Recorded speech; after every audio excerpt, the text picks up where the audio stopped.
ओम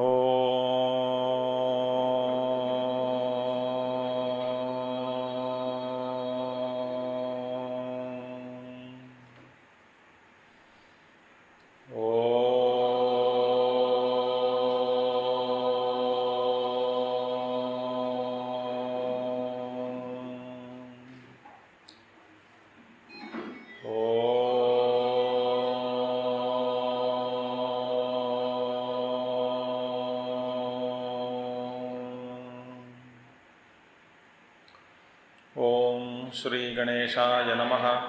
ओम श्री सरस्वत्यै नमः। ओम श्री गुरुभ्यो नमः। ओम समस्तजनकल्याणे निरतं करुणामयं नमामि चिन्मयं देवं सद्गुरुं ब्रह्मविद्वरं सद्गुरुं ब्रह्मविद्वरम्।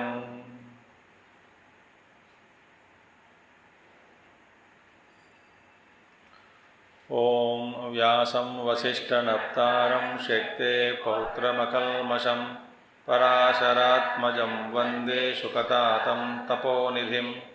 व्यासाय विष्णुरूपाय व्यासरूपाय विष्णवे नमो वै ब्रह्मनिधये वासिष्ठाय नमो नमः।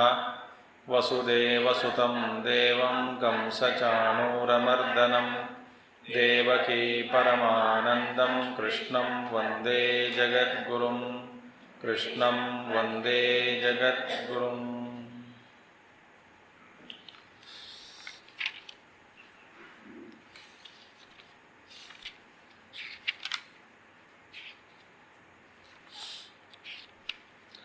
तो छठवां अध्याय में, जिस अध्याय का हम अध्ययन कर रहे हैं, उसमें भगवान श्री कृष्ण ने ध्यान प्रक्रिया का आरंभ कैसे करना है आसनादि से, और किस तरह मन को जीतना चाहिए, और ध्यान योग में क्या क्या सूत्र है। मुख्य रूप में कुछ सूत्र हमने देखा है। सूत्र माने श्लोकार्थ, श्लोक के रूप में। तो भय रहित हो, प्रशांत मन के साथ बैठे, अंतःकरण शुद्धि रखे, इस तरह का। तो इस तरह का ये सब प्रक्रिया बना करके जिस योगी ध्यान में या ध्यान अभ्यास में नहीं तो धीरे धीरे स्थापित हो जाता है, तो उसका योग फलम क्या होना चाहिए, क्या होगा। तो हम 15वां श्लोक को देखना है। खत्म कर दिया क्या? 14 तो हो गया ना। तो 15वां श्लोक, हाँ जी,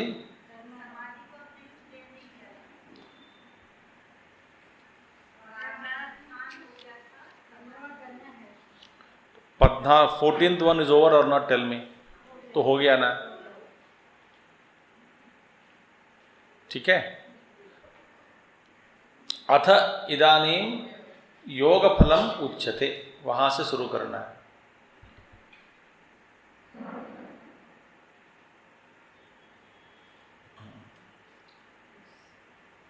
पंद्रहवां श्लोक। युञ्जन् एवं सदात्मानं योगी नियतमानसः शान्तिं निर्वाणपरमां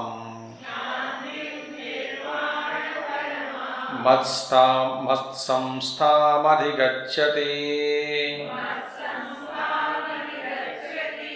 युञ्जन् एवं सदात्मानं योगी नियतमानसः शान्तिं निर्वाणपरमां मत्संस्थामधिगच्छति। तो इससे पहले भगवान बताते हैं प्रशांतात्मा, प्रकर्षेण शांतात्मा, माने जिसका अंतःकरण शांत है, विगत भीहि, भय रहित हो, ब्रह्मचारी व्रते स्थितः, ब्रह्मचारी व्रत में स्थित हो, मनस संयम्य, मन को संयत करके, मच्चित्तः, मुझ में डाले लगाए, युक्त आसीत मत्परः, और मैं ही उनके लिए पर हूँ, मत्परः, मेरा भक्त माने सारा पूरा मन और अंतःकरण, सभी पूरा अंतःकरण को मुझ में अर्पण करके इस भावना से बिना डर प्रशांत अंतःकरण से बैठकर ध्यानाभ्यास करें। ठीक है, इसका व्याख्यान हमने देखा है। अब इस तरह का साधना, इस तरह की सो साधना जो है करते करते अभी योग फलम उच्यते। युंजन, युंजन माने समाधानम कुर्वन्, समाधानम कुर्वन् एवं इस प्रकार जिसका मन समाधान, संयत समाधान, धारणायुक्त बन गया, समाधानम कुर्वन्, इस तरह का योगाभ्यास करते करते, कैसे, एवं माने यथोक्तेन विधानेन, जैसे ऊपर बताया गया योग मार्ग जो भी है उस मार्ग से, उस मार्ग के अनुसार यथोक्तेन विधानेन सदा सदा आत्मानं योगी नियतमानसः, नियतमानसः माने नियतम संयतम मानसम, संयत मन वाला, जिसका मन अपना वश कर लिया, संयत मन पूर्ण रूप से। अब देखिए, इससे पहले भगवान बताया है कि अभ्यास करें और धीरे धीरे धीरे धीरे मन को संयम पैदा करें। संयम, संयम माने धीरे धीरे अभ्यास करें, मन को पहला अपने वश में लाने का अभ्यास करो। अभी क्या है, संयत हो गया, संयत माने अपना मन को अपना वश में कर लिया। पहले क्या बताया, संयम करो, मनस संयम्य मच्चित्तः, इस प्रकार का। अभी भगवान कहते हैं संयत कर दिया, माने पूर्ण रूप से उनका मन अपना वश में आ गया, स्वयं अपना मन अपना वश में कर लिया, वश कर लिया योगी ने। और नियतम संयतम मानसम, मनोह यस्य, जिसका मन पूर्ण रूप से अपने वश में आ गया, वह है नियत मानसः। सो नियत मानसः यस्य स अयम नियत मानसः। और क्या मिलती है उनको, शांतिम, शांति माने उपरतिम। देखिए उपरतिम, तो उपरतिम, उपराम, उपरतिम, वो अपने आप में भीतर संतुष्ट है। तो उपरतिम निर्वाण परमाम, निर्वाणम मोक्षः। उपरति हो गया मन, बाहर की दुनिया से मन एकदम अंतर्मुखी हो गया। अब देखिए, जैसा आप मन को शिक्षा देते हैं उसी तरह आपका अपना मन बन जाता है। देखिए, पहले पहले क्योंकि हमारा मन भागता रहता है हमेशा दुनिया में, दुनिया की ओर, विषय वस्तुओं की ओर, विषय ग्राही हम, और विषय वस्तुओं में भी हम सुख ढूंढ रहे हैं। तो ऐसा भागता हुआ मन को रोककर, संयम करके, फिर अंतर्मुखी बनाकर उसको एक जगह पे ठीक ठाक बिठाना, आत्मस्थ होना, हृदयस्थ करना, और इस तरह का जो भी है एक अंतर्मुखी बनाकर मन को ठीक ठाक एक जगह पे एक केंद्रीकृत करके और एक में शांत रूप से, शांति रूप से बिठा देना। और बिना प्रयास, बाद में बिना प्रयास माने अपना लगाम जो है, लगाम छोड़ने के बावजूद भी मन तो भागता नहीं। लगाम पकड़ो मत, लगाम पकड़कर हम मन को खींच रहे हैं अंदर, वहां पे प्रयास है, जारी है ना। तो लगाम को छोड़ दिया, छोड़ने के बाद भी मन अपने आप स्वयं बैठ गया आपके पास ही। तब क्या हुआ, जो बेकार में पहले मैं इतना आयास बाहुल्य, मैंने बड़ा प्रयास करके मैं मन को पकड़ कर रखा हूँ, और जो प्राणी जैसे कुत्ता हो, जो भी हो, आपसे दूर भागना चाहता है और आपको एक रस्सी बांधकर गांठ के और आप रस्सी के द्वारा पकड़कर खींचना चाहते हैं अपने और, वहाँ पे कुछ आयास है कि नहीं, प्रयास जारी है कि नहीं, कुछ मेहनत है वहाँ पे, मुश्किल है, मेहनत है। अब ये इस साधना आप मन को शिक्षा दे रहे हैं, बाहर जाने से रोककर अपने और खींच रहे हैं, उस प्रयास को हम कहते हैं संयम साधना। उसमें परिपुष्टि नहीं मिली। परिपुष्टि माने जीत नहीं हुआ। देखिए, एक बार जीत प्राप्त हो गया मन के ऊपर, तो मन अभी लगाम छोड़ने के बाद भी अभिरुचि के कारण, क्योंकि वो ध्यानाभ्यास करने में और ध्यान स्थिति में रहने में उसका जो आनंद जो मिलता है ना, वो मन को वो अंदर का जो आनंद जो मिलता है, आपने इसका स्वाद खिला दिया।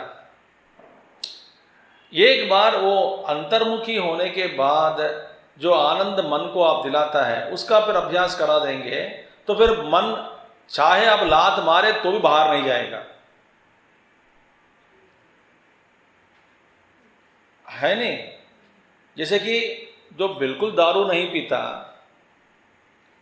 तो उसको पहले दारू पिलाने में उनको फिर अभ्यास कराने के लिए बहुत समय लगता है, क्योंकि कड़वापन है, ये है। मैं ऐसा बोल रहा हूँ, ये ऐसा मत समझ, मैं पीकर बोल रहा हूँ, मैंने जो सुना वो बता रहा हूँ मैं आपको, मैं कभी पिया नहीं, ठीक है, वो टेस्ट भी नहीं हुआ मुझे।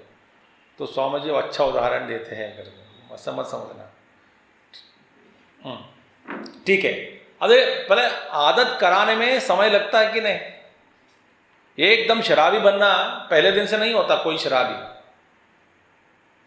अब धीरे धीरे धीरे धीरे धीरे मन को जबरदस्त आप उसकी रुचि हो या ना हो अलग बात है, आप मन को उस दिशा में आपको उसको बदलकर उसमें परिवर्तन लाकर छोड़ दिया। छोड़ने के बाद फिर उस आदत से छूटना, फिर भैया कष्ट करना पड़ता है। माने मन का स्वभाव क्या है, आप जैसा आप शिक्षा देते हैं मन को, उसी रूप में मन वहीं बैठ जाता है।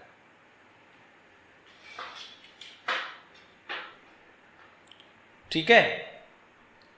अब नियत मानस माने क्या है, वहां पे कोई प्रक्रिया जारी नहीं है, मैंने लगाम छोड़ दिया। जैसे कि सुशिक्षित कोई भी व्यक्ति हो और अपनी जो सीमा डाल के बना के रखा है कि भैया तुम इस सीमा को पार मत करो, तो सुशिक्षित व्यक्ति उस सीमा को पार नहीं करेगा, क्योंकि गुरु ने आज्ञा दिया कि तुम इधर ही बैठो तो बैठ जाएगा। और उसका मन में भी ऐसा कोई विचार नहीं आता है कि सीमा पार करे, एक बार इधर उधर घूम के आए, इस तरह का विचार भी उसके मन में नहीं होता। तो सही नियत मानस माने मतलब क्या है, ध्यानाभ्यास से अच्छी बात है अभी तो नियत मानस पूर्ण रूप से अपना मन अपना वश में कर लिया। और मैं बता रहा हूं कि एक धक्का देकर लात मारे तो भी बाहर नहीं जाएगा मन, क्योंकि अंदर का जो आनंद जो मिलता है,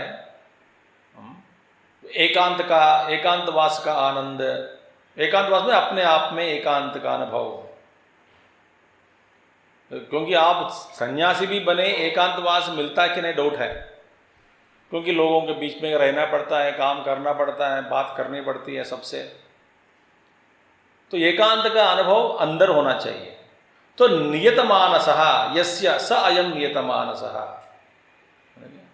क्योंकि उस योगी उस शांति को प्राप्त कर लेता है। उपरतिम, शांति माने उपरतिम, उपरतिम माने विथड्रॉयल, माने बस अंदर से बाहर पूर्ण रूप से मन अंदर बैठ गया, अंदर हो गया, माने अंतर्मुखी हो गया। उपरति, अब उपरति ही शांति है।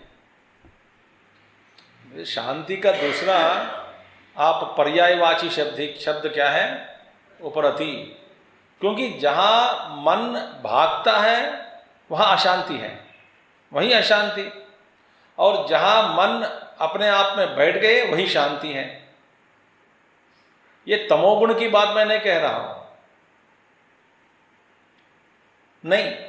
अब देखिए, जिसके मन में अनेक प्रकार के संकल्प, भोगने की इच्छा, जाने की इच्छा, देखने की इच्छा, खाने की इच्छा, बेचारा उस आदमी को चैन नहीं मिलता, क्योंकि अंदर से मन उसको लात मार रहा है कि लाओ रसगुल्ला खिलाओ, लाओ पिज्जा खिलाओ, उधर जाओ, उधर देखो, इधर देखो। उसको चैन नहीं मिलता, शांति नहीं मिलती। अब बैठे बैठे आपका मन इतना शांत हो गया कि आपका अपना शरीर का भान भी नहीं रहता। जब शरीर का भान भी नहीं रह जाए और वही शांति ही शांति है, और शांति पूर्ण रूप से शांति, आनंद आनंद, आनंद सागर आपको मिलता। देखिए, अयम नियतमानस शांतिम मन उपरतिम निर्वाण परमाम। उस शांति का नाम क्या है? निर्वाण। निर्वाण, निर्वाण परमाम शांतिम, निर्वाणदायिनी शांति। जिस शांति को उपरति के नाम पे हम कह सकते हैं निर्वाणम मन मोक्ष। और मोक्ष तत्परमा निष्ठा यस्याः शांते है। उस शांति में ही जिनकी निष्ठा परम निष्ठा हो गई, का लक्ष्य वही है, उस सुप्रीम पीस, निर्वाण। उस शांति में कोई वहाँ पे भाव, ये अन्य प्रकार के विचार का उदय, अन्य प्रकार के कोई मुश्किल कोई विचार या कोई सोच इस अंदर के अंदर प्रवेश करना न, कुछ भी नहीं। कोई विषय वस्तु आपको उस शांति के स्थिति से आपको बाहर खींचकर नहीं ले जा सकते। समझ आ रही बात आपको? आप विषय वस्तु को देखने के बावजूद भी, देखते समय भी, यदि आपके मन में कोई ऐसा विचार नहीं आए कि भोगने की, तो आप शांति में बैठ गए।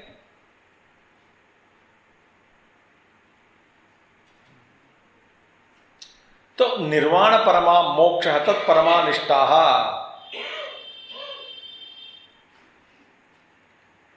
और सा निर्वाण परमा यस्या शांते है सा निर्वाण ताम निर्वाण परमाम मत संस्थाम। और देखिए, भगवान कहते हैं मद अधीनम। ये तो यहां पे सीक्रेट बताया। वो शांति, निर्वाण रूपी शांति किसके अधीन में है? भगवान कहते हैं मेरे अधीन में है। इसीलिए भगवान कहते हैं कि बार बार तुम अपना योग साधना करो, मगर अपनी मेहनत से ही सब कुछ मिल जाता, ऐसे अंधविश्वास में मत बैठो। जैसा कि मेहनत करे बिना, मैं आपको एक उदाहरण देता हूं। मेहनत करना पड़ेगा, आपको साधना करनी पड़ेगी। साधना के बिना मिलेगा नहीं, एक बात हो गई। दूसरी बात है, जो मिलने वाले जो चीज़ आपको उपलब्ध होने वाला है, वो चीज़ मेरे अधीन में है। माने मेरा ये संकल्प के बिना, अनुग्रह के बिना आपको नहीं मिल सकती वो चीज़। एक उदाहरण मैं देता हूं आपको। सिर्फ हम समझते हैं कि मेहनत से ही सब कुछ हो जाएगा, नहीं। मैं आपको एक बताता हूं, आपको एक सरल रूपी एक है। साधन और भगवान का अनुग्रह, एक ये तो कारण कार्य रूपी संबंध नहीं है। ये जान रखना, याद रखना। समझ में आ गया बात? नहीं आया? ठीक है, छोड़ देना फिर। ये कार्य कारण संबंध नहीं है कि ये कारण मैं फॉर एग्जाम्पल, जैसे कि मैं भगवान को पुकारा, ये कारण हो गया। भगवान तुरंत जवाब दे दिया, ये कार्य है। जहाँ पे बीज है वहाँ पे वृक्ष हो जाता है, अंकुर आ जाता है, निकलता है पृथ्वी से। इसी तरह कोई कारण है तो उसका कार्य होना ही होता, जरूर होता है। इस तरह हमारा साधना कारण है और भगवान का अनुग्रह सा कार्य है। ये इस ऐसे कारण कार्य रूपी संबंध मत लाओ। इसका ये क्या ना, मुझे आप जिसको आप कारण करते हैं, मानते हैं कारण के रूप में, मैं भगवान का नाम ले रहा हूं, ये कारण हो गया, तो भगवान मुझे अनुग्रहित करना, ये कार्य हो गया, ये फल हो गया। नहीं, इस फल और आपके साधन के बीच में बहुत सारी चीज छिपी है। और इन सब के बावजूद भगवान का स्वयं अनुग्रह रूपी एक प्रेम, एक अनुग्रह होना चाहिए। अनुग्रह माने वो अनुग्रह के कारण मत ढूंढो, और उस अनुग्रह को प्राप्त करने के लिए क्या किया जाए ये भी ऐसा मत पूछो। फिर हमारा आचार व्यवहार विचार कैसा होना चाहिए? शास्त्र रूपी होनी चाहिए, शास्त्र अनुरूपी। जैसे गुरु या शास्त्र जैसे आदेश देती है शास्त्र, उसके अनुसार आपकी जो व्यवहार है, आपका जो व्यवहार, उसको व्यवहार को आप जीवन में उतारें और जिए। मदधीनम, ये वेरी इंपॉर्टेंट पॉइंट है। जो मैंने, जैसे कि गुरु के हाथ में ही चाबी है, वहां पे कोई डिमांड नहीं कर सकता, जबरदस्ती नहीं कर सकता गुरु के साथ। मैं भी योग्य पुरुष हो गया हूं, मुझे मोक्ष दो, नहीं। जैसे कि भगवान रामकृष्ण परमहंस विवेकानंद ने एक दिन कहा कि मैं तुमको ये ना, पहले विवेकानंद जी उनको मिल गया गुरु अनुग्रह के द्वारा, जब चाहे वो निर्विकल्प समाधि में चले जाते थे। जैसे कि वरांडा में बैठकर घर के अंदर जाना, घर के अंदर से फिर बाहर आना, जैसा हमारा हाथ में होता है, इसी तरह विवेकानंद स्वामी जी को बैठे बैठे मन को अंतर्मुखी बनाकर निर्विकल्प में चला जाना, फिर निर्विकल्प से फिर बाहर आना। क्योंकि जाते समय वो संकल्प भी कर सकता है कि 1 घंटे के बाद आ जाए, वो संकल्प आपको उनका खींच लेता है बाहर। माने उनको ना इसे इतना आसान हो गया उस स्थिति में पहुंचना और अपने आप में बैठना और फिर आंख खोलकर व्यवहार करना। ये भगवान रामकृष्ण परमहंस जी के अनुग्रह के द्वारा उनको ये प्राप्त हो गया। फिर एक दिन रामकृष्ण परमहंस ने बताया उनसे कि अब से तुमको वो अंदर जाने की और बाहर आने के जो चाबी है ना, वो चाबी तुमसे मैं छीन ले रहा हूं। जब तक तुम्हारा काम इस पृथ्वी में जिस कर्म के लिए तुम्हारा जन्म हुआ, इस पहले काम करो, इस कर्म की पूर्ति के बिना तुमको फिर दोबारा इस तरह का अनुभव मिलेगा नहीं करके मैं बोला कि उन्होंने बताया कि उस चाबी अब मेरे पास मैं रखता हूं करके बंद कर दिया।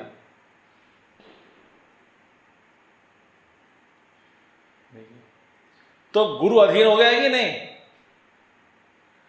जैसे कि मैंने सुना कि एक महात्मा जी बैठे हैं और स्वामी अखंडानंद महाराज और गुरुदेव, एक बार उन दोनों का मिलन हुआ, बहुत बार हुआ है, एक बार उसमें तो अखंडानंद, जैसे गुरुदेव चला गया उधर से, अखंडानंद महाराज से मिलने गए कहीं, तो चलने के बाद अखंडानंद महाराज किसी एक साधु, एक महात्मा जी है, वो भी है, अभी भी है, उन्होंने कहा मुझसे, उनके और मोड़ कर बताया, इनके पास वो चाबी है, गुरुदेव को इनके पास वो चाबी है। तो मत अधीनम, इसका मतलब क्या है कि आप स्वयं मेहनत करो, मेहनत करो, मगर जिद मत करना कि मैंने इस कारण को बना दिया, इस कारण के बाद कार्य रूपी फल मिलना ही चाहिए। मिलेगा तुमको, पर उसका समय का निर्धारण ईश्वर करता है। दूसरा उदाहरण देता हूं।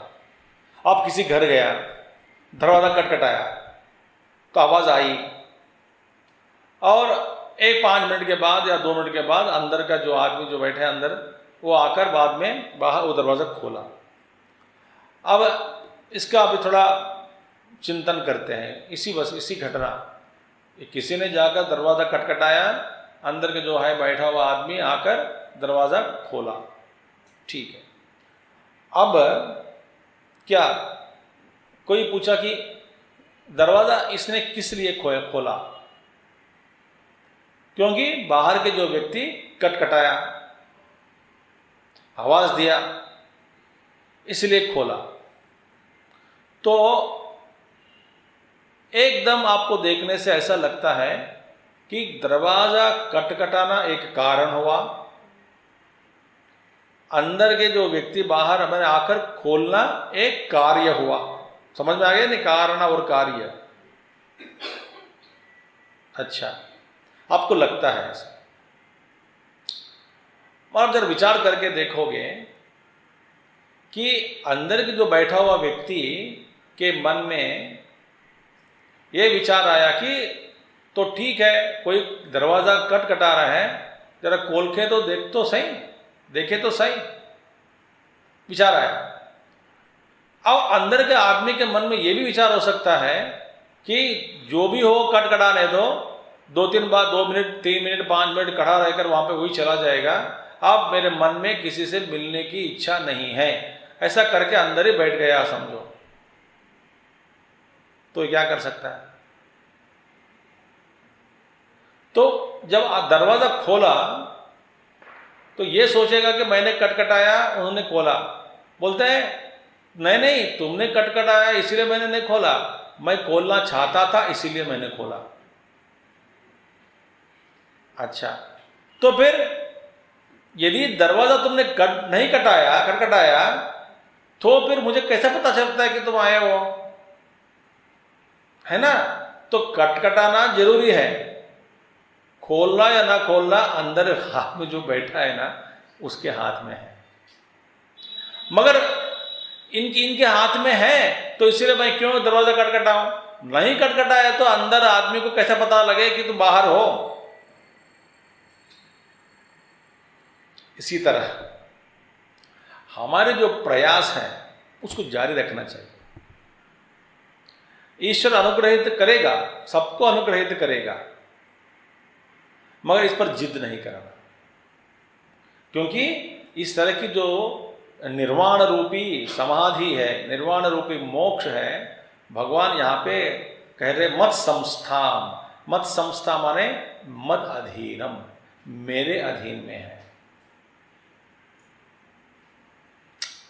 तो जैसे भगवान ने सूचित किया गीता में और अन्य शास्त्रों में किस तरह का व्यवहार करना है, कैसे रहना है, क्या क्या करना चाहिए, धर्म का साधन, अधर्म से दूर रहना,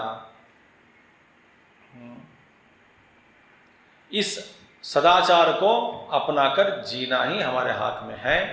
और प्रयास करना, साधना के लिए पूजा करो, जप करो, तप करो, ध्यान करो, मगर ये मत भूलना कि ये सब उनके अधीन में है। तो कुछ लोग कहते हैं कि भगवान क्यों नहीं देते, अभी दे दो, तो जिद करते हैं ना। तो ये एक आवेश में आकर,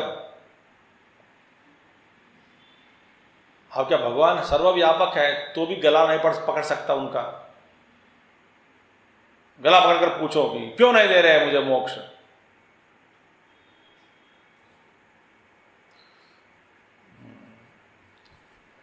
तो बस इसीलिए जैसे गुरु बताता है, जैसे शास्त्र बताती है, उसके अनुसार आप जियो। शास्त्र जैसे शास्त्र उपदेश देगा उसके अनुसार ही आप जीने के लिए प्रयास करें।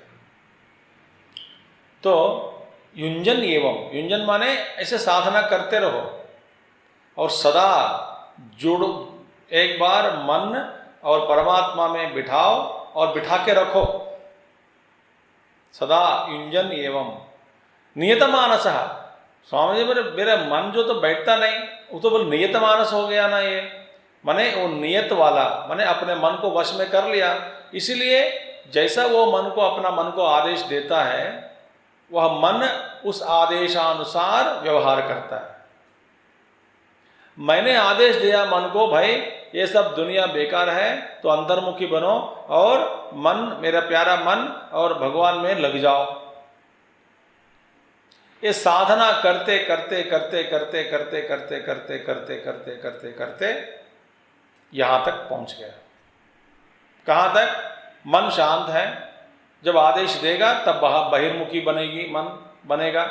जब आदेश देगा तब आप वो मन नहीं तो उपराम होकर, निवृत्त होकर अंदर बैठ जाता है। कुछ आदेश दिया जब बाहर जाएगा, जब आदेश देता है अंदर आके बैठ जाता है। आदेश नहीं दिया तो बिल्कुल अपना आप मन कहीं नहीं जाएगा।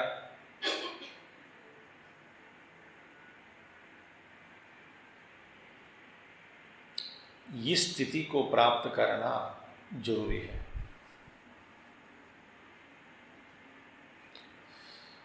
इदानीं योगिनः आहारादि नियमे उच्यते। अब चलो ठीक है, योगाभ्यास कर रहे हैं और कुछ बातें इसमें हैं। पहले आसन कैसे बिछाना, कमर ठीक रखो, गर्दन ठीक रखो और अंतर्मुखी हो जाओ, आंख बंद करो, मन में भय को त्याग दो, हाँ, और अपने आप को ऊपर खींच लो, और मन को एकाग्र बनाओ और कोई चिंता मत रखो मन में, और योगाभ्यास करें। किस लिए? आत्मविशुद्ध है, अंतःकरण की शुद्धि के लिए अभ्यास करें, यही लक्ष्य बनाओ पहले। इस तरह का सारा चीज बता दें, फिर निर्वाण परमा मोक्षम लभ्यते, ठीक है, लभते, ठीक है। इसके बाद तो क्या भोजन करना चाहिए? योगी के लिए कुछ ऐसे भी नियम है क्या? क्या भोजन खाना है, क्या नहीं खाना है? हाँ जी, बहुत सारे नियम हैं। क्या है? नात्यश्नतस्तु योगोस्ति न चैकान्तमनश्नतः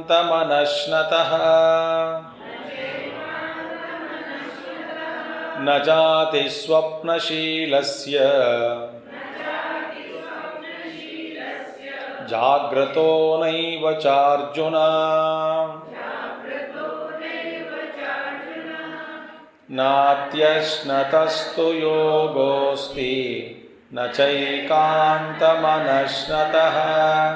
न जाति स्वप्नशीलस्य जाग्रतो नैव चार्जुन। मैं सबको पहले बता देता हूँ, जो योगी है, ध्यान से सुनिए, साधना मार्ग पर एक परिपक्व की स्थिति को प्राप्त कर लिया, ठीक है, जो अंतर्मुखी बन गया, योगाभ्यास करने से अंतर्मुखी बन गया,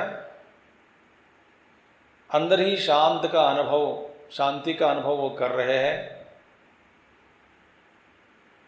वहां पहुंचने के बाद स्वभाव से ही वो कुछ खाता नहीं।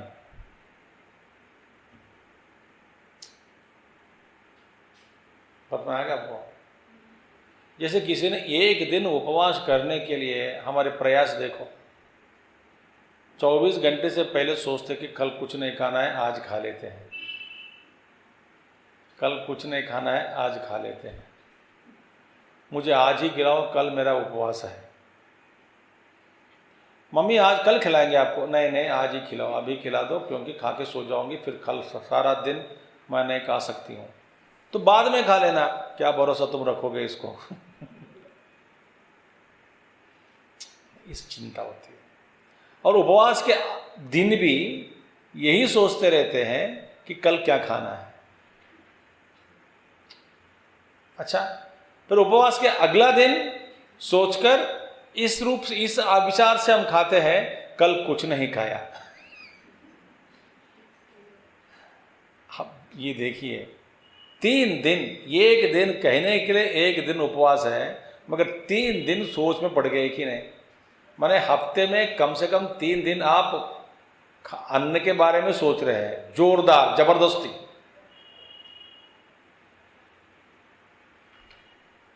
जो अंतर्मुखी बन गया है ना योगी, स्वभाव से ही कुछ खाता नहीं। बताता हूं क्यों? क्योंकि मन में विकल्प नहीं है। विकल्प माने हिंदी का विकल्प नहीं है, संस्कृत विकल्प, संकल्प और विकल्प, अनेक प्रकार के वृत्तियां फैल गए। ऐसे वृत्तियां फैल जाती है साधारण मनुष्य में, इनमें तो ऐसे नहीं है। तो मन में की शक्ति जो है उसका खर्च नहीं हो रहा है। मन में जो ऊर्जा भरी है वो वैसे की वैसी है। वो सारे ऊर्जा को लेकर के वो अपने आत्मचिंतन में लगा दिया।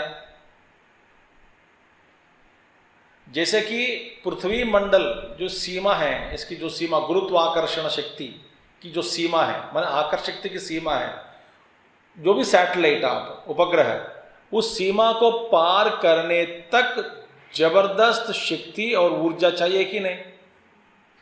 हाँ, पार करने के बाद आकाश में फिर इसका खर्चा इतना नहीं होता है, क्योंकि ये सीमा जो है, ये आकर्षण शक्ति की जो सीमा पृथ्वी की, उस सीमा को पार कर लिया।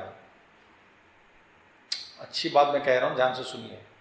उस सीमा को पार करने के बाद, क्योंकि पृथ्वी खींचता नहीं उसको, वो खींचने की जो सीमा है उसको पार कर दिया।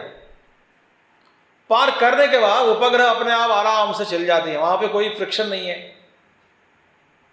फ्रिक्शन नहीं माने ज्यादा ये खींच नहीं है, ग्रेविटेशन का पुल नहीं होता वहां पे, बिल्कुल खर्चा कम है। डीजल की खर्चा या पेट्रोल की खर्चा जो भी है, ऑयल की फ्यूल की खर्चा बहुत कम है। अब गुरुत्व जो आकर्षण सीमा जो है ना, इसकी सीमा को पार करने के लिए बहुत शक्ति चाहिए, क्योंकि एक और पृथ्वी खींच रही है, और वो पृथ्वी की जो तेज है, जो बल है, उससे भी ज्यादा बल से बाहर जाना है। जो स्वयं योगी बन गया, वह कहां पहुंच, इस सीमा को पार कर दिया। सीमा को पार कर लिया, इसीलिए उसका मन ये विषय वस्तुओं से हटाने के लिए कोई ज्यादा प्रयास नहीं है, नहीं चाहिए प्रयास। जैसे कि बच्चों के जो खिलौना है, अनेक प्रकार के खिलौने, इन खिलौने से आपको अपना मन को हटाने के लिए कितना प्रयास आप कर रहे हैं बताओ? मेहनत कितना करते हैं क्या? अभी कुछ नहीं करते, क्योंकि मन उसर से, उस सीमा से, उस क्षेत्र से हट गया। समझ आया? एक बच्चा को उस दुकान से बाहर खींचना कितना मुश्किल होता है बताओ? आपको अंदर खींचना पड़ता है जबरदस्ती। बच्चा खींच रहा है तो इसलिए आपको जाना पड़ेगा, स्वयं में स्वयं रुचि नहीं है। इसी तरह जिसने इस सीमा को पार कर दिया, उसको मैं एक सीक्रेट बता रहा हूं, क्योंकि मन शांत हो गया, इसीलिए शक्ति का जो खर्चा नहीं होता है, इसीलिए अति न्यूनतम खाना में परिमाण, अन्न परिमाण से ही सारा काम बन जाता है।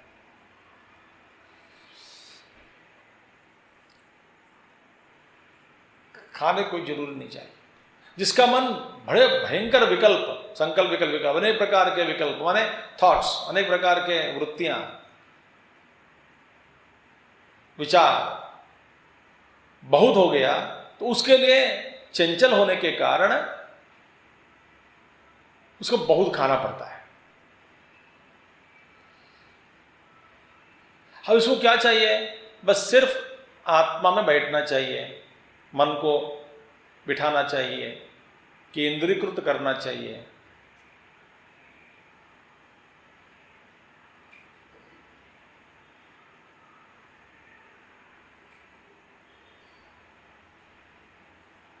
उसके लिए बहुत कम खाना काफी है। तो वो स्वभाव बन गया। ठीक है। अब योगी बनना चाहता है, कोई बनना चाहता है, मैं भी एक साधक बनूं, मैं भी ध्यानाभ्यास करूं, मैं भी मेरे मन को अपने वश में लाऊं, वश कर लूं, इस तरह के जो विचार से जो कदम उठाता है, जैसे हम सब है, हम सब के लिए ये सब जरूरी है। क्योंकि कोई ना कोई कारण,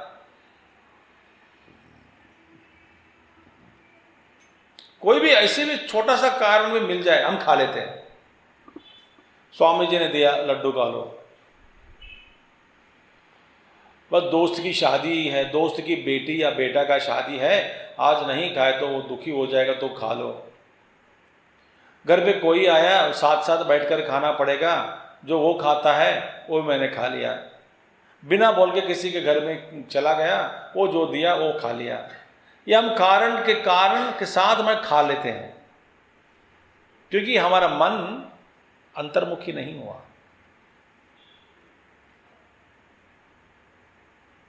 न जाने कई बार लोग ऐसे प्रार्थना भी करते होंगे कि कोई कारण मिल जाए तो खाएं आज।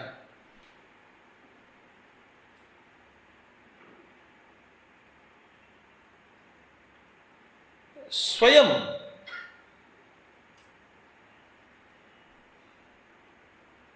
तो पहले दो चीजों से हम दूर रहना चाहिए, एक खाना और दूसरा बकवास, बकबक।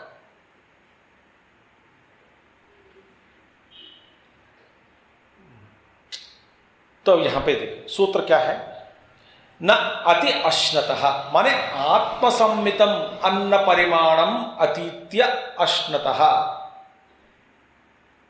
अत्यश्नतः, अत्यश्नत अति अश्नतः माने ज्यादा खाने वाला। क्या खाना? आत्मसम्मितम। देखिए आत्मसम्मितम माने बस जो जिस परिमाण का अन्न से आपका शरीर तृप्ति हो जाती है, माने जितना चाहिए और बस ये इतना खाना शरीर के लिए काफी है और इससे ज्यादा भयंकर है, अच्छा नहीं है।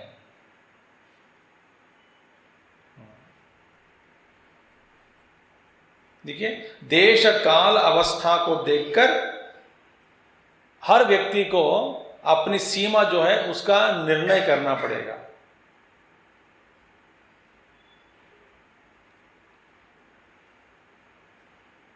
कभी कभी ज्यादा खाएं, क्योंकि जब आप जरूरी पड़े तो कभी खा सकते हैं। तो देश परिस्थिति, काल परिस्थिति, अवस्था, स्थिति, गति, ये सब को देख करके अपने शरीर के लिए जितना आवश्यक है उसका निर्णय करने वाला स्वयं व्यक्ति हो सकता है, होना है, स्वयं को करना पड़ेगा। आपके लिए कितना चाहिए, क्या खाना है, मैं नहीं बता सकता हूं। तो आत्मसम्मितम, मेरे लिए इस समय, आज के लिए, इस वर्तमान स्थिति में देश के अनुसार, काल के अनुसार, स्थिति के अनुसार, कर्म के अनुसार, स्वास्थ्य की दृष्टि से, साधना की दृष्टि से क्या चाहिए?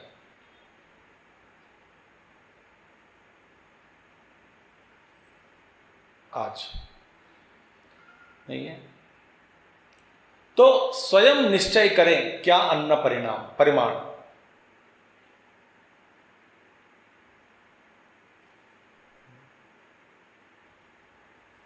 एक बात हो गई। न योग अस्ति, जो ज्यादा खाने वाला है, अति अष्टतः माने ज्यादा, आत्मसम्मितम अन्न परिमाणम अतीत्य, उससे ज्यादा, अष्टतः वही अत्यष्टतः, वो ज्यादा खाने वाला, न योग अस्ति, उनके लिए योग नहीं होता। जितना भी रात को जितना भी आप ज्यादा खाए, मैं बता रहा हूं, मैं मेरा अनुभव बता रहा हूं आपको, अगला दिन का सुबह उठना उड़ गया, आधा घंटा लेट हो जाएगा, 15 मिनट लेट हो जाएगा, उठने के बाद भी अजीब सा लगता है। जिस हल्कापन को हर रोज महसूस करता हूं, एक दिन ज्यादा खाने से वो उड़ जाता है।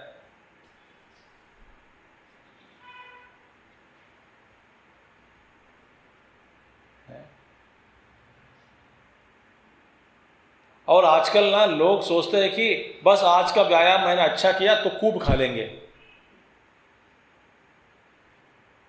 क्योंकि आज इतना क्यों खा रहे हो? मैंने अच्छा व्यायाम किया, आज एक्सरसाइज किया, दौड़ के आया हूं। रोज मैं 2 किलोमीटर चलता था, आज 10 किलोमीटर चल के आया हूं, बहुत भूख लग रही है, लगाओ 10 पराठे। और अगला दिन कल ज्यादा खाया था, आज भी दौड़ना पड़ता है। बेकार चिंतन है सब। तो समतुल्य व्यवहार, मैं जानबूझकर धीरे धीरे जा रहा हूं।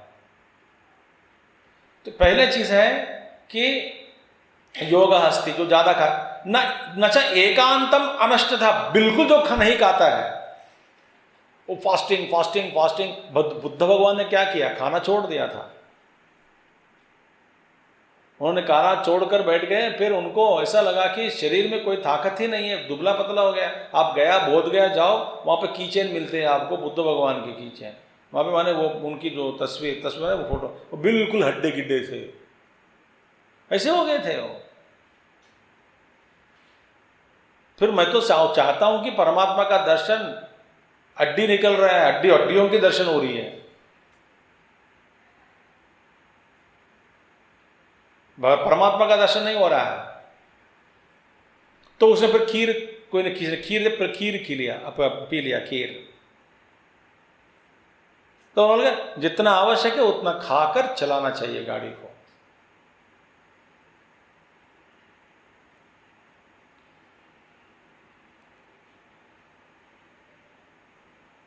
इसलिए ना, ये आयुर्वेद मैंने बता दिया होगा, पता नहीं आपको, आयुर्वेद में एक सूत्र है, वो कहते हैं, आयुर्वेद में आते हैं वहाँ पे कि आप दवा ले रहे हो, साथ साथ आपका अन्न ग्रहण ठीक नहीं है तो दवाएं काम नहीं करते दवाइयाँ, ठीक है। दूसरी बात है, यदि आप सही भोजन करते हैं तो पहले बीमार नहीं पड़ते।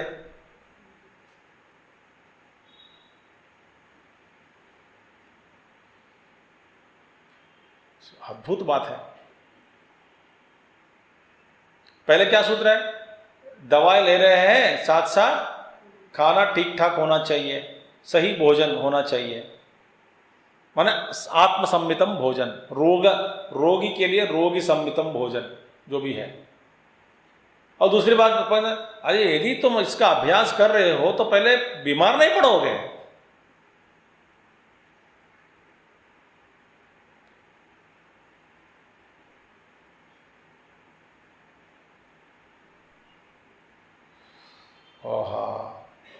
न च एकांतम अनष्टतः योगः अस्ति, उनके लिए योग नहीं है।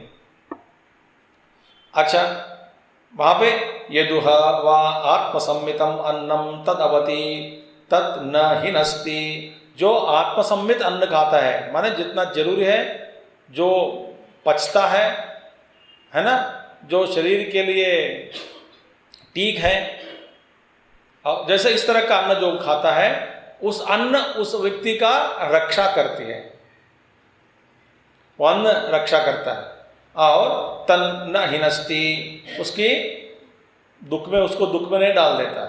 यद भूयः हिनस्ति, और जो नहीं खाया इस तरफ ठीक से नहीं आया तो उसको फिर दुख पहुंच जाता है। तद यत कनियो न तदवति, उससे बहुत कम खाया, ज्यादा खाया, नहीं दुख पहुंचा देता है, रक्षा नहीं करता है ना, कष्ट देता है। जो इससे भी कम खाता है उसको भी कष्ट देता है शरीर। सो जो चाहिए उस पहले है ना, ये सब ना, जो व्यक्ति योगी बनना चाहता है उसके लिए है। मैं योगाभ्यास करना चाहता हूं, ऐसा दृढ़ संकल्प जिसमें हो गया, उसके लिए ये काम करेगा। जिसके अंदर संकल्प ही बहुत मजबूर है तो उसके लिए ये सूत्र क्या काम करेगा। समझ में आ रही है बात? यदि आप सब में एक दृढ़ संकल्प हो गया कि मैं अभी योगी बनना चाहता हूं, तो फिर आप इस श्लोक का प्रभाव आप पर पड़ेगा। यदि आप ऐसे संकल्प में बल नहीं है, बस जानकारी के लिए बैठ गए यहां पे, तो वो जानकारी के रूप में दूसरों को से कहने के लिए काम आएगा। ये मैंने सुना ऐसे, आप तुम ऐसे करो, दूसरों के लिए कहने के। संकल्प में बल हो तो भी काम आएगा इस तरह का उपदेश। और शतपथ ब्राह्मण में आता है, इससे है तस्मात् योगी न आत्मसम्मितात् अन्नात् अधिकम न्यूनम वा न आशनीयम। तो योगी जितना आवश्यक है, आवश्यक से ज्यादा भी नहीं खाना चाहिए, आवश्यक से कम भी नहीं खाना चाहिए। देखो, एक दिन अभी शरीर के साथ बहुत काम कर रहे हो, व्यायाम कर रहे हैं, माने बहुत काम काया कष्ट कर रहे हो, तो उस समय काया कष्ट के लिए तो आपको ज्यादा 1-2 रोटी चाहिए होता तो खा लो। जिस दिन बिल्कुल भूख नहीं है, उस दिन पार्टी में चला गया, क्या करोगे?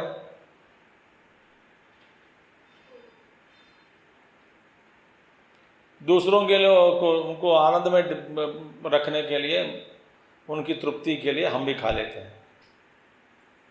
नहीं खाना चाहिए।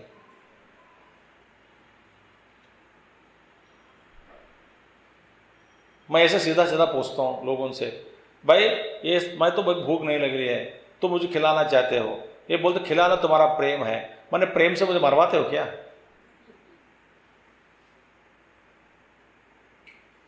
ऐसे समझिए, ऐसे क्या बात कर रहे हो? बाबा यही कह रहा हूं, मुझे नहीं चाहिए ना, मुझे जो चाहिए वो खिलाओ। मुझे भूख लगती है तो मैं खाऊंगा, जबरदस्ती मत करो।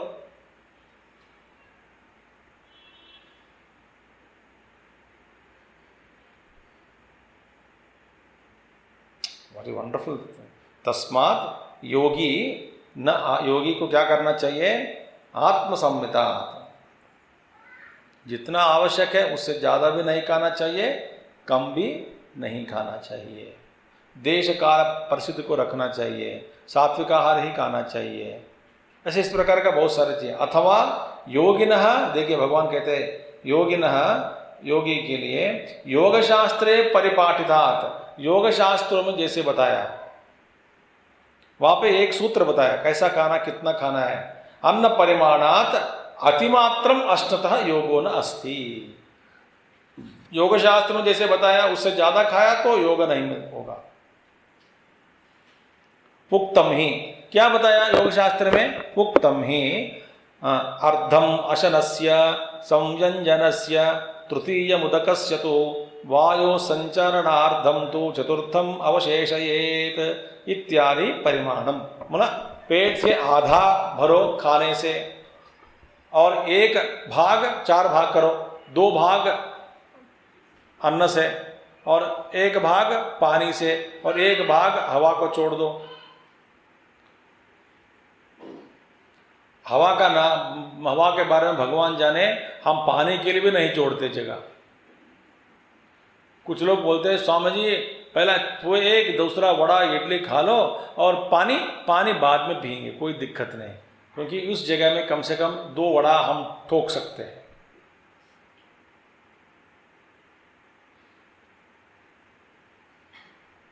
पानी के जगह पे 2 वड़ा और जाएगा अंदर।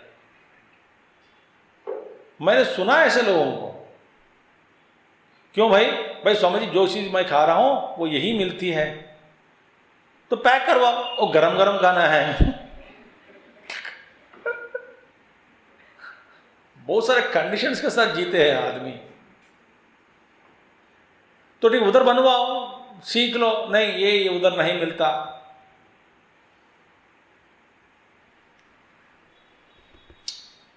ठीक है, इसीलिए इत्यादि परिमाण। क्या परिमाण खाना चाहिए? इतना ही खाना चाहिए।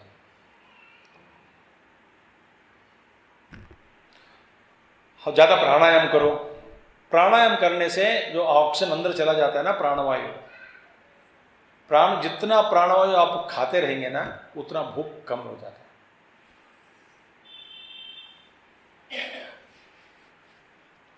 प्राणवायु एक तरीका है। दूसरी, साथ साथ मन में भी कोई भयंकर वृत्तियां तूफान जैसे नहीं उठते हैं, शांत है, तो ऊर्जा का खर्च नहीं हो रहा है, बढ़िया है। और आचार व्यवहार में तुल्य है, सावधानी से रह रहे हैं, और भी बढ़िया।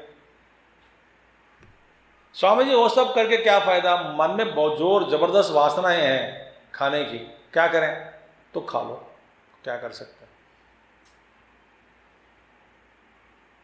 लोग तर्क देते हैं कि तर्क करते हैं कि भाई क्या करना है स्वामी जी, वैसे भी मरेंगे सब लोग, तो खा के मरो।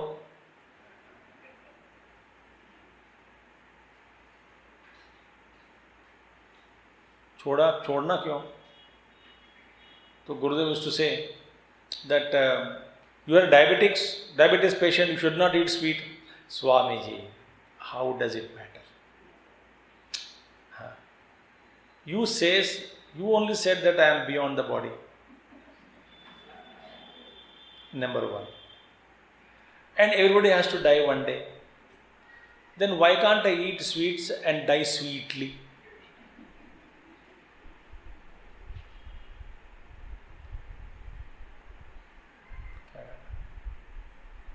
तथा न च अति स्वप्नशीलस्य योगो भवति न च एव च अतिमात्रम जागृतो योगो भवति च अर्जुन।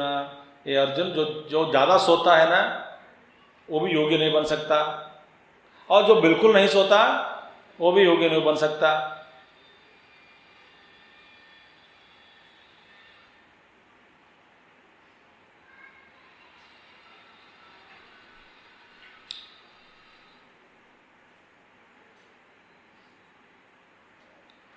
कथम पुनः योगो भवति इति उच्यते। फिर योगी कैसे बने, बताते हैं। युक्ताहार विहारस्य युक्तचेष्टस्य कर्मसु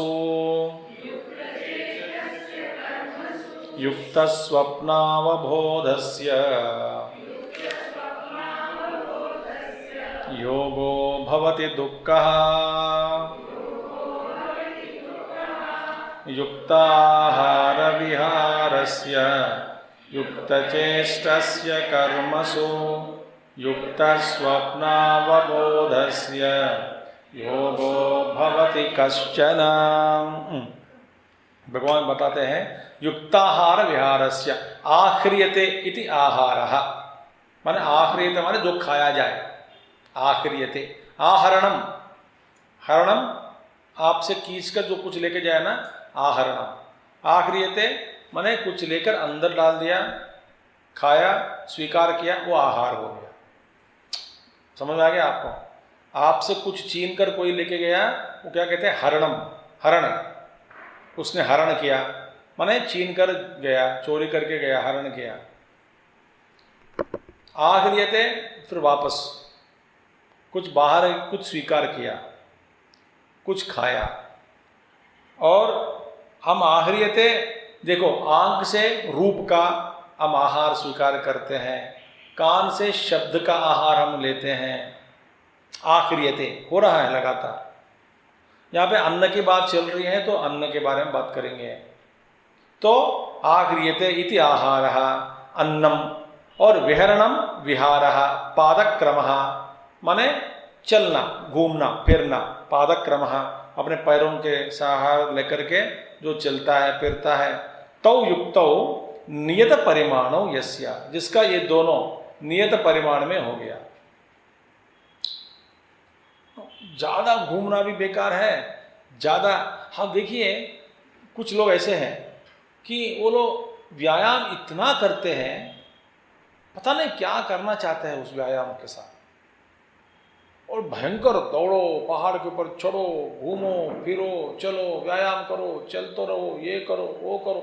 4-5 घंटे व्यायाम करते हैं, फिर जबरदस्त भूख लगती है, कुछ खा लेते हैं, फिर अगला दिन सुबह तक सो जाते हैं।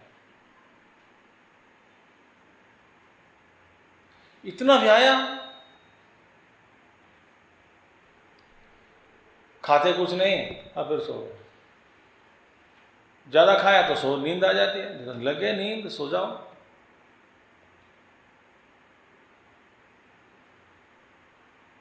होता है कि नहीं?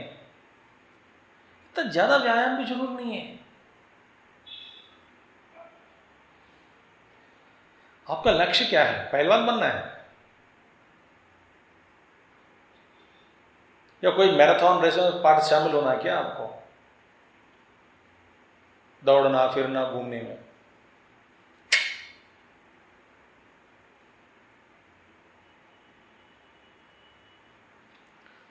जो ज्यादा घूमता है वो भी बेकार है,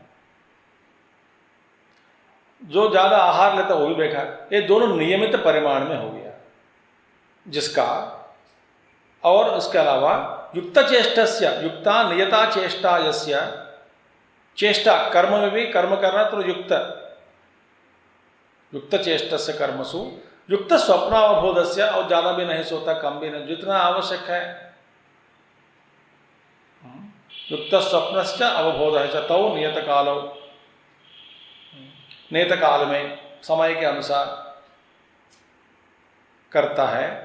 तस्य युक्ताहार विहारस्य युक्त चेष्टस्य कर्मसु युक्त स्वप्नावबोधस्य, उनको योगिनः, उस तरह के जो योगी है, योगो भवति दुःखः, उस तरह के जो व्यक्ति को, योगी को अपना योग दुख हा माने दुख हानिक होता है, सारे दुखों को दूर करने वाला योग हो जाएगा।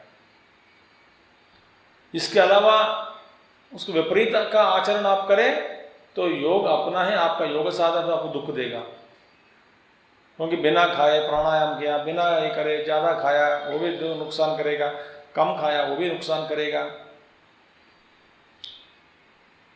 एक सिस्टम के अनुसार खाने का।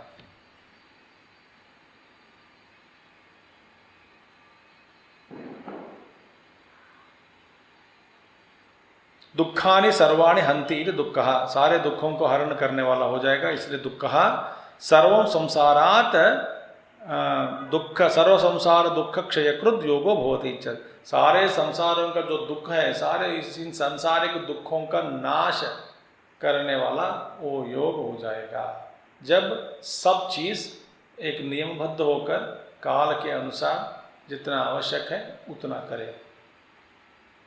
अति सर्वत्र वर्जयेत, ज़्यादा भी कुछ छोड़ दो, कम लेना वो भी गलत है। जो आवश्यक है, जितना चाहिए उतना स्वीकार करो।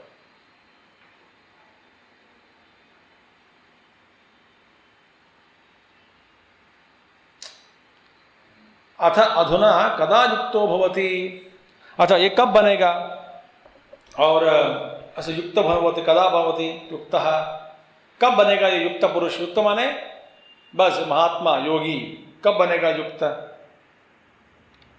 यदा विनयतं चित्तम् आत्मन्येवावतिष्ठते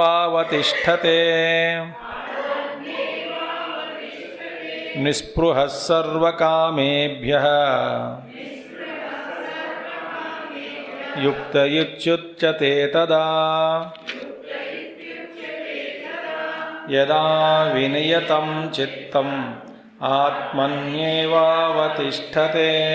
निस्पृहः सर्वकामेभ्यः युक्त इत्युच्यते तदा।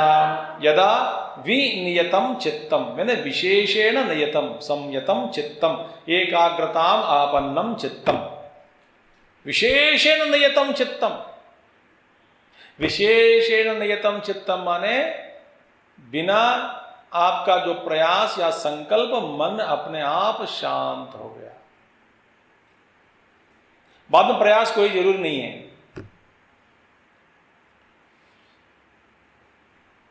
अपने आप शांत। विशेषेण नियतम संयतम एकाग्रताम आपन्नम, फिर जिस मन का एकाग्र स्थिति को प्राप्त कर लिया, एकाग्रता को प्राप्त कर लिया। एक ही है, जिस आप परमात्मा का चिंतन कर रहे हो सारा मन वहीं लग गया, उसे एक अग्र, बस एक ही वस्तु के बारे में आप सोच रहे हैं और सारा पूर्ण रूप से अपना मन एकदम, फिर बिना संकट, बिना घूमना फिरना कुछ भी नहीं है, एकदम पूरा का पूरा मन वहीं लग गया। जैसे कि हमारा पूरा मन नींद में जैसे लगती है, देखिए है कि नहीं। जब नींद में लग जाती है मन, गहरे नींद में पूरा मन चला जाता है कि नहीं, उसमें स्वप्न में कुछ विचार आ जाते हैं, आधा गया आधा और भी है, घूम रहा है बीच बीच में, पर जैसे कि नींद में चले जाए सारा का सारा मन निवृत्त हो गया, ये एक वृत्ति भी नहीं, बस एकदम शांत गहरे नींद। देखिए आप शरीर का भान नहीं है, मन है वो मन का भी भान नहीं है, बुद्धि का भान नहीं है, जगत का भान नहीं है, पूरा मन अंदर चला गया।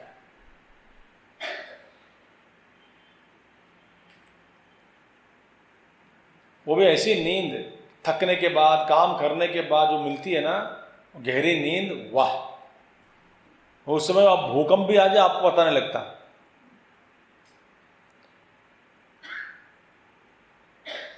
इतनी नींद, मुझे वो याद है, मेरे कभी बचपन में ऐसे नींद लग गई, पता नहीं क्या वो नींद है क्या पता नहीं, नींद बहुत सो गया। तो कोई आया, तो फिर घर वाले आए तो कोई नहीं, तो खिड़की से वो लोग सामान किचन के अंदर जाकर वो बड़े बड़े बर्तन गिर्तन ठोक कर नीचे गिरा दिया मेरे को जगाने के लिए, फिर भी नहीं उठा। इसे सारे चीज़ नीचे डालने के बाद कुछ मेरे को ऐसा कोई चिल्ला रहा है क्या करके खोला, तो बहुत डांट पड़ी, क्या इतनी नींद है, ठीक नहीं है, तमोगुण है। बोले तमोगुण है क्या है, मुझे मजा अच्छा लगा।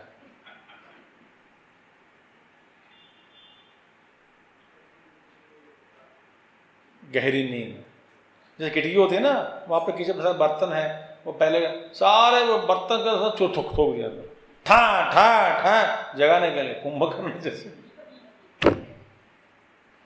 भगवान रमण महर्षि एक दिन ऐसे सो गए थे और कोई इसको जगा नहीं पाया, वो तो समाज में चले गए।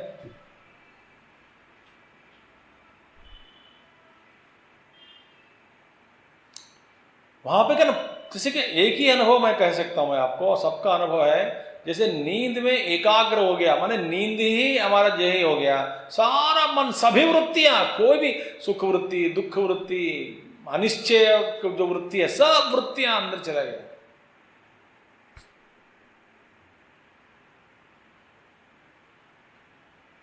अब देखो, जागृत अवस्था में ही रहते समय अपना मन के जो इतने किरण रूपी अनेक प्रकार की वृत्तियां हैं, सारे वृत्तियां एक किरण निवृत्त हो गया और आत्मस्थ हो गया हो, और वहां पे कोई बिना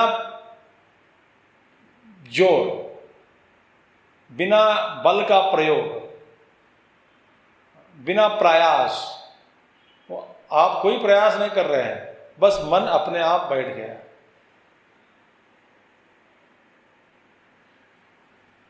जैसे कि थका हुआ बच्चा, वो अपने आप मां के गोद में आकर बैठ जाते हैं, उतरते नहीं, सो जाते हैं।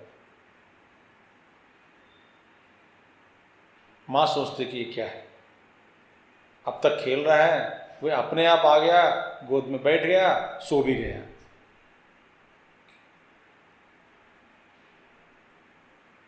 सर मन भी एकदम निवृत्त हो गया, उसको कहते विशेषेण नियतम, माने संयतम, एकाग्रताम आपन्नम चित्तम। उस एकाग्रता को प्राप्त किया, चित्त को, चित्त हित्वा बाह्य चिंता, माने सारे बाह्य चिंतन को हित्वा छोड़ दिया। थक गए, समझो बच्चा जैसे थक गया, खेल खेल कर थक गए, और सारे के कैरम्स वहीं पड़ी है, चेस के वो सब पड़ी है, सब खिलौने उधर पड़ी है, सब बिखरे हुए हैं, सबको छोड़कर ऐसे बिखरा हुआ सारे चीज़ों को। नहीं तो कहीं उनको बोलना पड़ता है कि तुम ये सब टिक्का डब्बा में डालो, डब्बा उधर रखो, फिर आ जाओ मेरे पास। अब थक गए, इतना थक गया, जैसे है वैसे छोड़ दिया।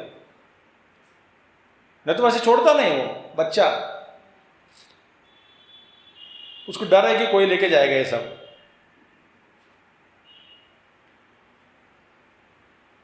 तो खुद उठाएगा, खुद डब्बा में डालेगा, जो भी चीज है। बट इतना थक गया, सब बिखरा हुआ ऐसे छोड़ दिया बाहर की दुनिया को, वो बैठे सो।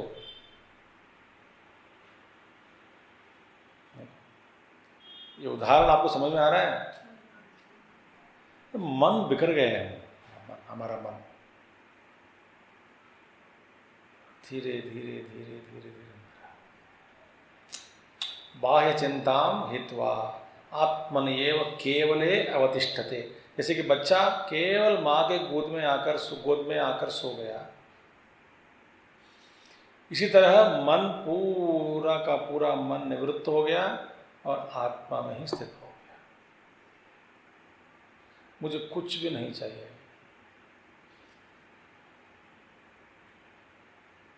न शरीर चाहिए, न बुद्धि चाहिए, न मन चाहिए, कुछ भी, न मन भी नहीं चाहिए, वो सब अंदर हो गया। आत्मनिएव, केवल आत्मा में ही अवतिष्ठते, स्वात्मनि स्थितम लभते इत्यर्थः। स्वात्मा में, आत्मा में स्थिति को प्राप्त कर लिया इत्यर्थः, ऐसा मन। और हमारा मन जब जैसे ही 5 मिनट के लिए बैठ जाता है ना, अंदर से जो वासनाएं है ना, वासना फिर प्रेरणा देकर बाहर फेंक देता है मन को, है कि नहीं? बैठे बैठे बैठे काले बैठे हैं, अचानक एक वासना की उत्पत्ति, बुद्धि में फिर उसका दबाव और जोर, बुद्धि फिर उसका विकल का चलन करा देते, उस पर चलन लाते हैं, जब मन उसको भागा देते शरीर और इंद्रियों को बाहर। एक स्पंदन, जब पानी निश्चल है, एक टब में ले लो आप पानी उदाहरण के लिए, एकदम निश्चल पानी, कुछ नहीं करना, पर एक रेती का कण होता है ना, उसको डाल दो, अब धीरे धीरे पानी हो गया। होता है कि नहीं? हल्का सा हवा वहां चल रही है, पानी में फिर लहरें आ जाते हैं।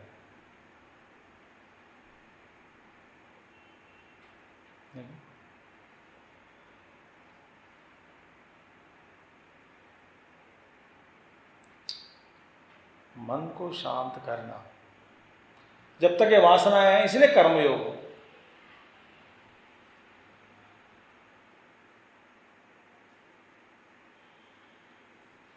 पर सबका पर बाहर फेंकना है, यही प्रॉब्लम है। सभी सारे समस्याओं का मूल केंद्र बिंदु वासना। तो और निस्पृहा सर्व कामेभ्य, और वासना खत्म हो गई तो सर्व कामेभ्य निस्पृहा निर्गतो, माने दृष्ट अदृष्ट विषयेभ्य स्पृहा माने तृष्णा, जो दिख रहे हैं उन वस्तुओं के प्रति, अदृष्ट जो वस्तु है स्वर्ग आदि, इन चीजों के प्रति भी मन में कोई विचार या संकल्प नहीं है भोगने का।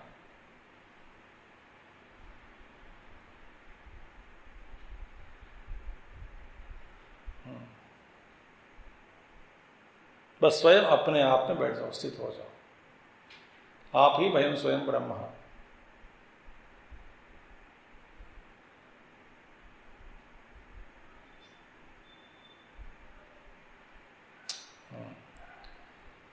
स्पृहा दृष्ट अदृष्ट विषयेभ्य यस्य, जिसका मन निवृत्त हो गया, स इन सभी स्पृहा माने इच्छाओं से, स युक्तः वही समाहितः, वही युक्त पुरुष है।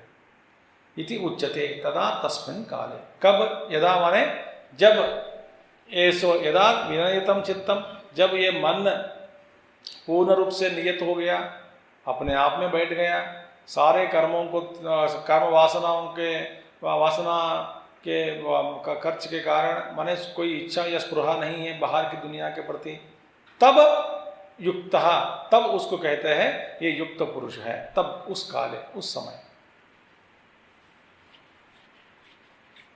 वो युक्त है। युक्त कौन है? जब ये सब हो जाता है, वो युक्त। कुछ भी नहीं चाहिए, अपने आप में बैठने से स्वयं पूर्ण है, कुछ भी नहीं चाहिए, कुछ भी नहीं चाहिए। जब आपको लगेगा कि आप इससे पहले जो ये जो प्रकृति दिख रही है वास्तव में प्रकृति भी नहीं है, ये अनुभव आपको आ जाएगा। कुछ भी नहीं है, केवल शुद्ध ब्रह्म तत्व के अलावा और कुछ है नहीं। वो हाँ अकेला क्या बैठो, अकेला क्या, तुम पूर्ण पुरुष हो, पूर्ण हो, स्वयं आनंद स्वरूप, आप ही आनंद है। आनंद के लिए क्या ढूंढना है?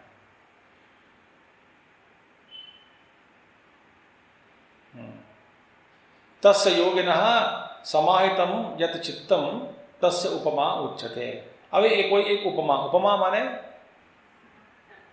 खाने के उपमा नहीं है, उपमा माने एग्जाम्पल भी नहीं है, करेक्ट। उपमा माने सिमिली, ठीक है, उपमा माने सिमिली। तो एक चीज को दूसरे चीज से के साथ तुलना करके, उदाहरण के लिए, उदाहरण नहीं है, सिमिली बताते हैं कि ये दो बराबर है, जैसे ये है वैसे यही है, ऐसा। अभी उस स्थिति का जो है ना, योगिनः समाहितम चित्तम, उस चित्त का, जो योगी के जो समाहित चित्त का एक उपमा देते हैं। कैसे है उसकी चित्त, उसका चित्त, मन कैसा है, कल हम देखेंगे। ओम पूर्णमदः पूर्णमिदं पूर्णात् पूर्णमुदच्यते पूर्णमादाय पूर्णमेवावशिष्यते। ओम शांति शांति शांति। हरि ओम। श्री गुरुभ्यो नमः। हरि ओम। सद्गुरुनाथ महाराज की।